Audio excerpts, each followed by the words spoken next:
Shalom saudaraku, berjumpa kembali bersama dengan saya Pendeta Jakob Setio dalam program Sapa Jemaat di Rumah. Kali ini kita akan bersatu kembali dan mari kita masuk dalam doa-doa kita. Bapa kami rindu kuasa-Mu melawat kami dan firman yang sebentar kami akan renungkan biarlah memberkati kami dan menuntun kami ke jalan-jalan yang Kau kehendaki. Kami siap diberkati oleh Engkau. Dalam nama Yesus kami berdoa, haleluya, amin. Firman Tuhan kali ini terambil dari Amsal 16 ayat 32. Amsal 16 ayat 32 berkata, orang yang sabar melebihi seorang pahlawan. Orang yang menguasai dirinya melebihi orang yang merebut kota. Saudaraku, ayat firman Tuhan di atas mengindikasikan bahwa betapa sulitnya manusia untuk menguasai nafsunya sendiri. Itulah sebabnya di sana dikatakan bahwa orang yang bisa menguasai dirinya sendiri adalah orang yang hebat, lebih hebat dari seorang pahlawan yang merebut kota.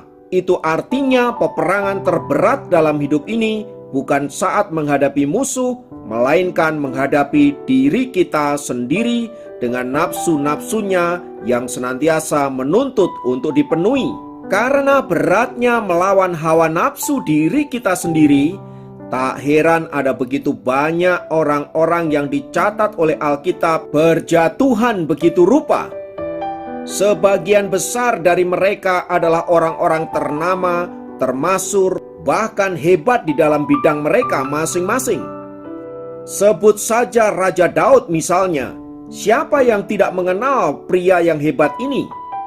Orang Israel menyebut Daud sebagai pahlawan yang gagah perkasa yang telah mengalahkan musuh berlaksa-laksa. Ia juga disebut sebagai raja yang luar biasa karena berhasil menyatukan seluruh suku-suku yang ada di Israel.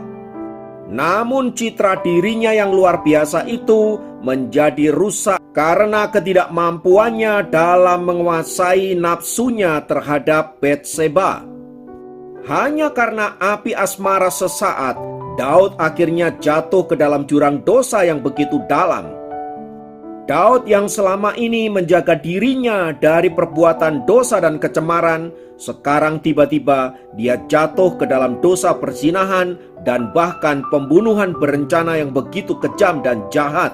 Semua itu terjadi karena ketidakmampuan Daud di dalam menguasai dirinya sendiri.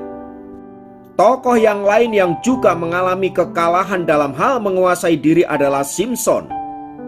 Alkitab mencatat bahwa Simson adalah seorang pria yang memiliki kekuatan yang luar biasa lebih dari siapapun. Bukan hanya itu, Alkitab juga mencatat dia adalah seorang nazir Allah. Dengan kata lain, dia adalah seorang hamba Tuhan yang dipilih Allah secara langsung.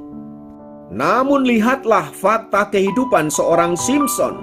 Ia takluk dan bertekuk lutut oleh kerlingan mata seorang perempuan sorek yang bernama Delila.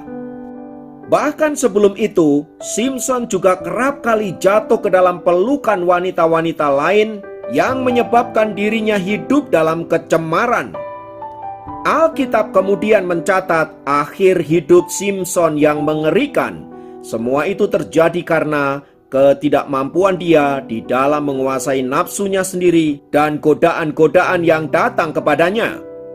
Demikian ada begitu banyak tokoh-tokoh yang lain yang mengalami nasib yang sama seperti Daud dan Simson.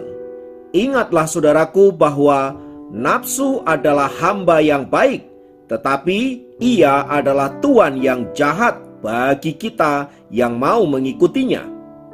Sebab faktanya sejarah sepertinya terus berulang betapa ada begitu banyak orang yang jatuh ke dalam jebakan yang sama, yaitu jatuh ke dalam pesona uang dan harta, jatuh karena lilitan api asmara, dan jatuh karena tergoda ambisi dan keinginan-keinginan duniawi. Semua itu terjadi karena ketidakmampuan kita dalam menguasai atau menaklukkan keinginan daging kita, keinginan mata kita, serta keangkuhan hidup yang tidak pernah mengenal kata puas. Tak heran karena hal itu, saudaraku, sejarah mencatat begitu banyak korban berjatuhan akibat ketidakmampuan diri kita dalam mengendalikan diri dan nafsu duniawi kita. Oleh sebab itu, saudaraku, harus selalu diingat bahwa nafsu bukanlah kendaraan yang baik bagi kita yang ingin mencapai hidup maksimal di dalam Tuhan. Sebaliknya, justru karena kita mengikuti keinginan-keinginan duniawi kita, nafsu-nafsu kita, maka kita akan terjerembab di dalam berbagai kehancuran dan ujungnya kita bisa menjadi binasa. Karena itu, hati-hatilah dengan diri Anda sendiri dan kuasailah dirimu sendiri. Karena itu, saudaraku, belajar dari Amsal 16 ayat 32 itu, ada beberapa poin penting yang perlu kita renungkan. Yang pertama, perbaikilah kelemahan-kelemahan kita dan kebiasaan-kebiasaan yang buruk yang sewaktu-waktu bisa menghancurkan hidup kita. Ingatlah, tidak ada orang yang memiliki kebiasaan-kebiasaan buruk menjadi orang berhasil dalam hidupnya. Yang kedua, sadarilah bahwa nafsu bukanlah tuan yang baik untuk kita andalkan.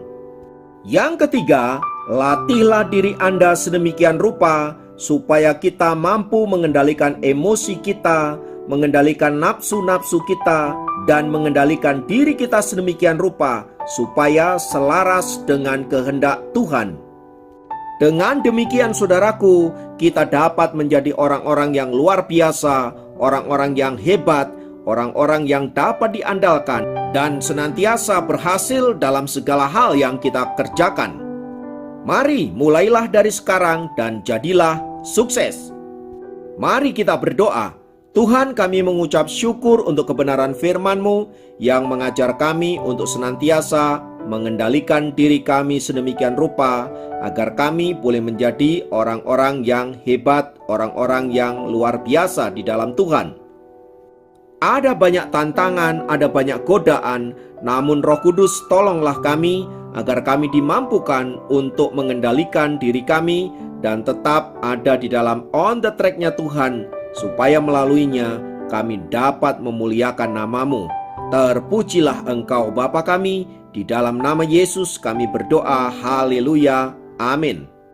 Demikian program Sapa Jemaat kali ini. Sampai jumpa dalam program Sapa Jemaat yang lain. Tuhan Yesus memberkati.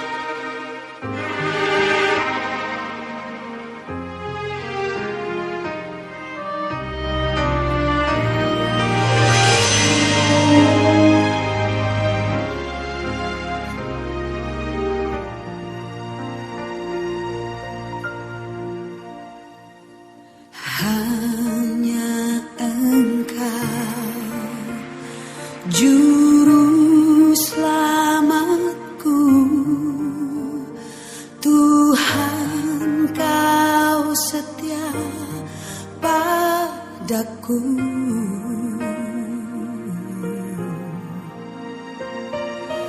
Yang ku pegang hanya janji-Mu, ku percayakan hidupku.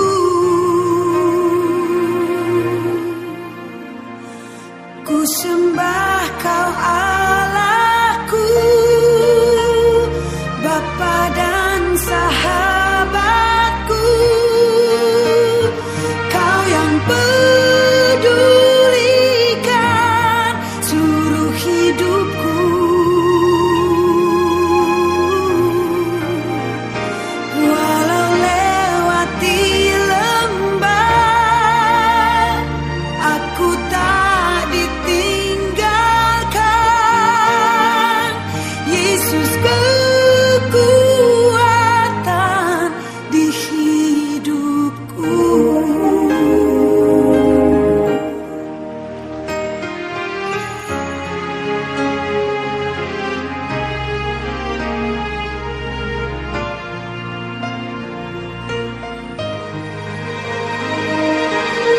wabarakatuh.